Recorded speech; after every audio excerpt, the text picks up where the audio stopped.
everyone! Would you like to improve your English grammar by learning about stative verbs, also known as non-action verbs in English?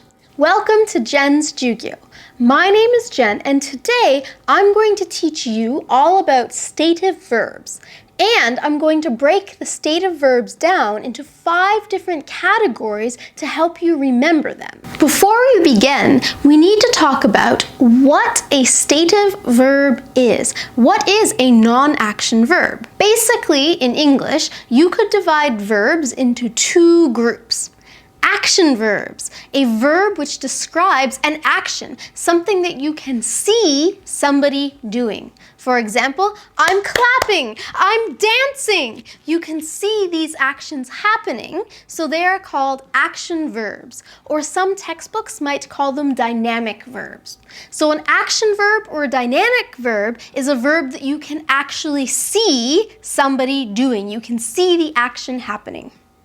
However, in English, there are a few verbs which are called non-action verbs or stative verbs because you cannot see the action. You can only describe or state what the action is. For example, if I sit here and I say, I know lots of English words. That is a stative verb. You can't see me knowing, you can't see the verb know. So in English, we can't say, I am knowing lots of English verbs, because it doesn't make sense. It has to be know because you can't see the verb know. If you are eating something really delicious, this is good, I love it, is the correct thing that you should say. This food is delicious, I love it. Because love is a stative verb. It's a non-action verb. However, some of you might be familiar with a very popular commercial from a fast food chain. Ba-da-da-da-da, I'm loving it. What is that? That is totally not correct English grammar. I am loving it. You will fail your English tests if you write sentences like that, because love is a stative verb. It's a non-action verb and can never be used in the continuous form. In fact, that's the main point of non-action verbs. They can't be used in the continuous or the progressive form in your sentences. I love this food. Not, I am loving this food. Now that you understand what a stative or non-action verb is, I want to help you try and remember some of these verbs by breaking them down into 5 categories. Our first category is for emotions or feelings. For example, I really like tea. I like this tea. So like is my feeling, and I can't say I am liking this tea, even though this tea is temporary. Like is a stative verb. You can't see the action. Same with the opposite of like, which is hate. I hate insects. I especially hate spiders. So if I just sit here and tell you, I like tea, I hate spiders, you can't see those actions happening. You can only hear me state those actions, those feelings. So this is true for all feelings. I trust my husband. I miss my mother. I admire Julie Andrews. The second category that I want to introduce to you is for mental states.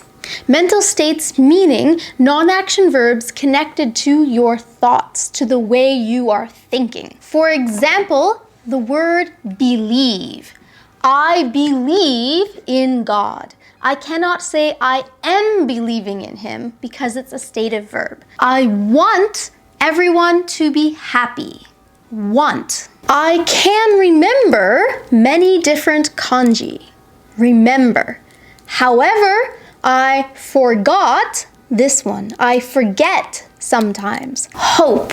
I hope things will get better. Imagine.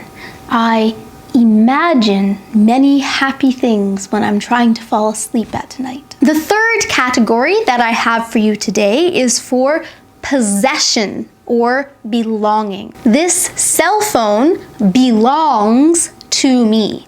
I can't say it is belonging to me, even though I might buy a new one soon. It belongs to me. Stative verb. Own is a stative verb. I own this laptop. It belongs to me. Contain. This box contains over 100 Kleenex. Have. I have a flashlight. In English, we cannot say I am having a flashlight because have is a stative verb. However, there's one thing I want you to be careful of. There are two situations in English where we do use the verb have in the continuous form. One of them is for babies. I'm having a baby. In that situation, we will use having instead of have.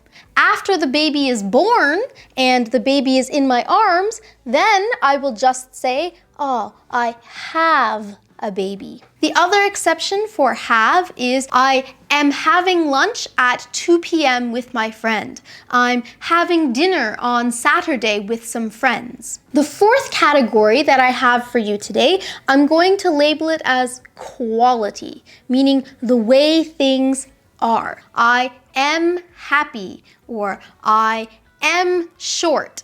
I cannot say I am being happy or I am being short because those are the qualities of me, the way things are. Weigh is an example of a verb that would fit into this category 4. My luggage weighs too much. Maybe trying to get my suitcase onto the airplane, it weighs too much. Not, it is weighing too much. Equal is another verb that will fall into this category.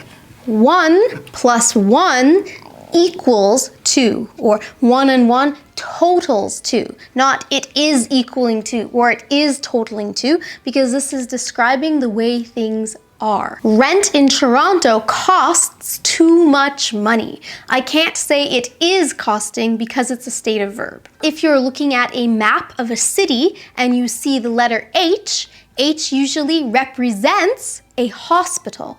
Right? So H represents a hospital, not it is representing. Our fifth category for non-action / stative verbs is connected to your senses.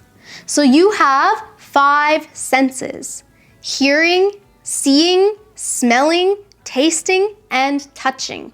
Those are the 5 senses. So verbs connected to those senses, sense verbs if you will, cannot be used in the continuous form, cannot use ing because they are stative verbs. For example, if I eat this,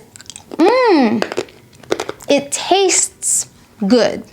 Not it is tasting good. Even though it's only temporary and when I finish eating it will be gone, I have to say it tastes good, not it is tasting good.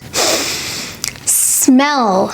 The flowers smell good.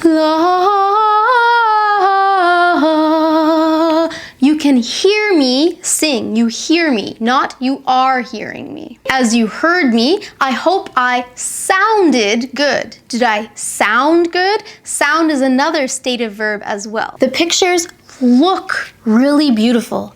And sometimes when I look at the pictures, I can notice different details that I hadn't seen before. I can observe new things when looking at these pictures. The verbs that you could hear in the stative form are look, see, notice, observe. These verbs all mean to see something. Now, you could also hear me say, well, I am looking at the pictures. So yes, our actual senses, those verbs cannot use ing, but you can actually see the verb. You can see me looking. So if you can see me doing the action, it is not a stative verb anymore. The flowers smell good. It has to be a stative verb. But what is my action right now? I am smelling the flowers. So yes, these are stative verbs that shouldn't be used in the progressive form, but when you can actually see somebody doing the action, then it's okay to put ing at the ends of these verbs. Feel. This blanket feels nice and soft. So it's a stative verb, feel. I'm describing the sense when I touch the blanket. It feels soft. My action right now, I am feeling the blanket. The verb feel you have to be careful with because I mentioned that with your feelings, we talked about like, love, hate, those kinds of verbs. You shouldn't use ing. However, with the verb feel, when you're talking about your emotions, people will often use this verb in the progressive form. For example, how do you feel today? How are you feeling today is also an acceptable sentence. So out of all the stative verbs that I mentioned today, feel is the one that you have to be the most careful with. The majority of the time, it is okay to put it in the progressive form. However, there are situations where it can only be used as a stative verb. For example, this blanket feels soft. I can't say the blanket is feeling soft. So today, you learned what a stative or non-action verb is, as well as 5 different categories of non-action verbs and how to use them, along with some of the common exceptions to these rules in English. I hope that this will help you to make better sentences in English and be able to express yourself more fluently. And now it's time for question of the day. For today's question, I want you to make 5 sentences using stative verbs. Use one verb from each of the 5 categories that I introduced you to in today's lesson. Let me know your sentences in the comments below. Thank you so much for watching this video. If you found it useful, please subscribe to Jen's Jyugyou so you don't miss any lessons. And give this video a thumbs up. Good luck with your English studies, everyone, and I'll see you in the next lesson.